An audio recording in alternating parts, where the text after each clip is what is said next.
and they gave an antitrust suit against GM, which is basically the anti-monopoly laws. And this is used when the company gets really big and no other company can really compete with them. So the government will break that company up into smaller pieces, so competition will have a chance to compete. Now this would force GM to stop manufacturing and selling construction trucks in the US for 4 years, and to divest parts of its Euclid business and the Euclid name. And this is where Terex comes into play. In the 1970s, GM coined the name Terex, from the Latin words terra, earth, and rex, king, for its construction equipment products and its trucks, which were not coverted by the ruling.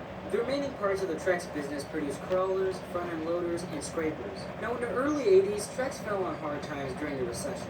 This forced General Motors to sell the Trex brand to IBH Holdings. But in 1983, due to the recession again, IBH would go bankrupt, and the ownership of Trex would go back to GM, where they would reorganize the brand and eventually sell it off to Northwest Engineering, where they would expand the Trex brand, nearly tripling the brand's size by 1989. Now throughout 1990 to 98, the Trex brand would acquire many brands, one of which would be O&K Mining in 1998, where they would later take their O&K RH400 mining excavator and rebrand it as their own Terex RH400 mining excavator, which would finally clear up the misconception on why Demolisher and Scavenger are the same vehicle but with different names.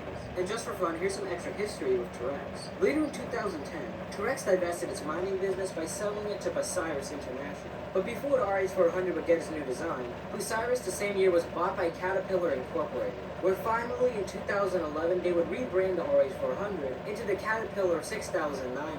And now with all this history of Terex out of the way, we can finally move on to what the Constructicons did in Revenge of the Fallen. Sometime after the death of Megatron by the hands of Sam Witwicky, Soundwave sent a message throughout the galaxy requesting all Decepticons amongst the stars that come to Earth, many of which would hear this call and oblige.